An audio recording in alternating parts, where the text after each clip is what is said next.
Visa দেওয়া বন্ধ করুন completely. Export import permit issue করা বন্ধ করুন, বাকিটা আমরা বর্ডারে করব। আর চিকিৎসা নেওয়ার জন্য করাচি আর লাহোরে যান, এখানে আসবেন না। একবার ভাবুন দেখি, চিকিৎসার জন্য বাংলাদেশ থেকে প্রতি বছর যে প্রায় 5 লাখ রোগী ভারতে যায়, এতে ভারত কি বিশাল অঙ্কের টাকা মফতে কামাই করছে।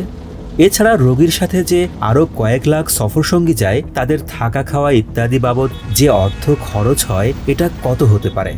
এই অর্থগুলো যদি বাংলাদেশে রাখা যেত তাহলে কেমন হতো। ভারত কর্তৃক ভিসা বন্ধ বাংলাদেশের জন্য চিকিৎসা খাতে এক বিরাট সুযোগ এনে দিয়েছে। আজকের এই আলোচনায় আমরা এই বিষয়গুলোই বিস্তারিত তুলে ধরব।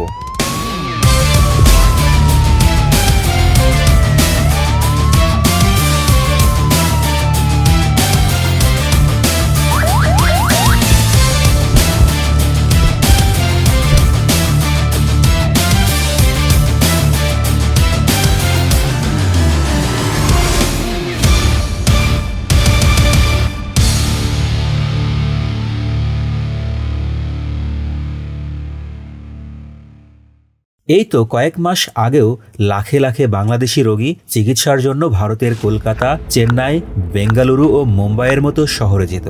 জুলাই অভ্যুত্থানের আগে কেউ যদি তামিলনাড়ুর ভেলোর কিংবা কর্ণাটকের বেঙ্গালুরুর চিকিৎসা পাড়ায় যেত, সেখানে মনেই হতো না যে আপনি আদৌ বাংলাদেশে আছেন নাকি ভারতে। এত বাংলাদেশি রোগী। পতিত হাসিনা সরকার দেশের চিকিৎসা খাতকেও বলতে গেলে ভারতের হাতেই বন্ধক দিয়েছিলেন বললে অত্যুক্তি হবে কি। তবে আশার কথা হচ্ছে, জুলাই অভ্যুত্থানের পর ভিসা সীমাবদ্ধতার কারণে এই প্রবাহ উল্লেখযোগ্যভাবে কমেছে, যা ভারতের জন্য চ্যালেঞ্জ এবং বাংলাদেশের জন্য অপার সুযোগ উন্মোচন করেছে। ভারত তার সাশ্রয়ী ও উচ্চমানের স্বাস্থ্যসেবার কারণে বাংলাদেশের রোগীদের জন্য একটি জনপ্রিয় গন্তব্য ছিল। ভিসা সীমাবদ্ধতার আগে প্রতি বছর আনুমানিক 5 লাখ বাংলাদেশি রোগী ভারতে যেত। সেখানে প্রতিজন রোগী চিকিৎসা, আবাসন ও অন্যান্য খরচে প্রায় $2,000 থেকে $3,000 ব্যয় করত। এর ফলে ভারত প্রতি বছর প্রায় $1 বিলিয়ন থেকে $1.5 বিলিয়ন বা বাংলাদেশি টাকায় প্রায় 12 থেকে 20,000 কোটি টাকার রাজস্ব পেত। ভেবে দেখুন ভারত কি পরিমাণ ক্ষতিগ্রস্ত। এখন বাংলাদেশি রোগী না পেলে ভারতের যে খাতগুলি মারাত্মকভাবে ক্ষতিগ্রস্ত হবে। অ্যাপোলো, ফোর্টিস ও নারায়ণা হেলথের মতো বেসরকারি হাসপাতাল যারা বাংলাদেশি রোগীদের উপর নির্ভর করত, বড় ধরনের রাজস্ব ক্ষতির সম্মুখীন হচ্ছে। উদাহরণস্বরূপ, তাদের আন্তর্জাতিক রোগীদের 60 থেকে 70% বাংলাদেশি।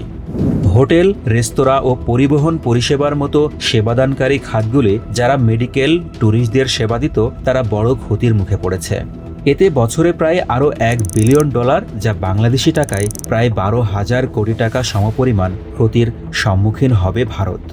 মেডিকেল ট্যুরিজম স্বাস্থ্যসেবা, অতিথি সেবা ও পরিবহন খাতে অসংখ্য চাকরির সৃষ্টি করে।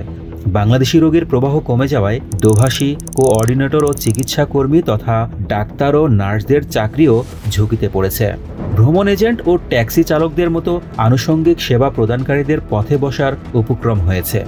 ভারত সাশ্রয়ী মূল্যে উন্নত স্বাস্থ্যসেবা প্রদান করে তাদের সফট পাওয়ার বৃদ্ধি করেছিল, যা বাংলাদেশের সাথে সম্পর্ক মজবুত করত।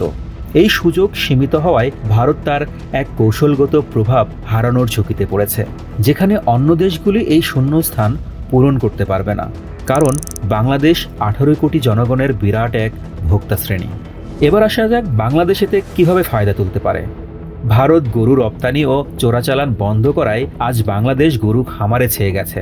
লক্ষ যুবকের কর্মসংস্থান সৃষ্টি হয়েছে। চিকিৎসা ক্ষেত্রেও ভারতের রেস্ট্রিকশনের ফলে বাংলাদেশের জন্য ব্লেসিং ইন ডিসগাইজ হতে যাচ্ছে, যদি আমরা সঠিক পলিসি নিতে পারি। ভারতের চিকিৎসা দাদাগিরিতে বাংলাদেশ যেখানে লাভবান হতে পারে। বাংলাদেশের মেডিকেল ট্যুরিস্টরা প্রতি বছর প্রায় $2 বিলিয়ন বা 25,000 কোটি টাকা বিদেশে ব্যয় করত, যার বেশিরভাগই ভারতে।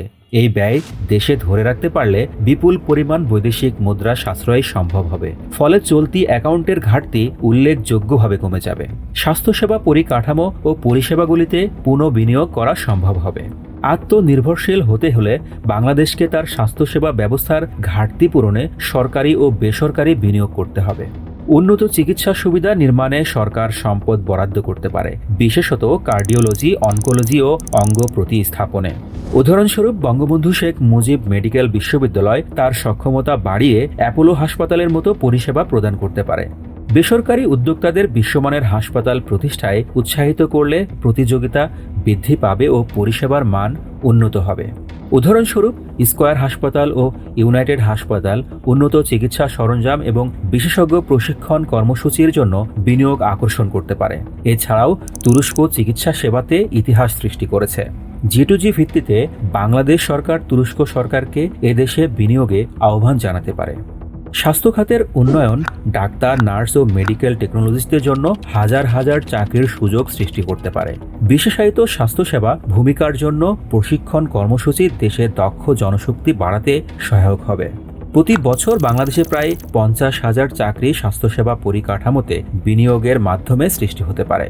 যথাযথ পরিকাঠামো প্রতিষ্ঠার পর বাংলাদেশ নিজেকে আঞ্চলিক মেডিকেল ট্যুরিজম কেন্দ্র হিসেবে প্রতিষ্ঠা করতে পারে।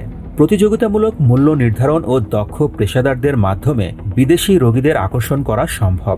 যেমন বিশ্বের অনেক দেশের মেডিকেল স্টুডেন্টরা বাংলাদেশে এসে পড়াশোনা করছে। সাশ্রয়ী ও আধুনিক চিকিৎসা সেবা দ্বারা উন্নত বিশ্ব থেকেও রোগীদের আনা সম্ভব। উদাহরণ হিসেবে বলা যায়, তুরস্ক এখন হেয়ার ট্রান্সপ্লান্ট চিকিৎসা সেবাতে বিশ্বকে পথ দেখাচ্ছে।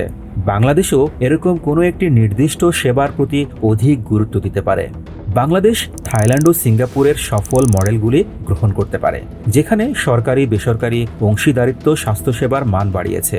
যেমন পাবলিক হাসপাতালগুলি প্রযুক্তি স্থানান্তর ও বিশেষায়িত প্রশিক্ষণের জন্য বেসরকারি প্রতিষ্ঠানের সাথে সহযোগিতা করতে পারে।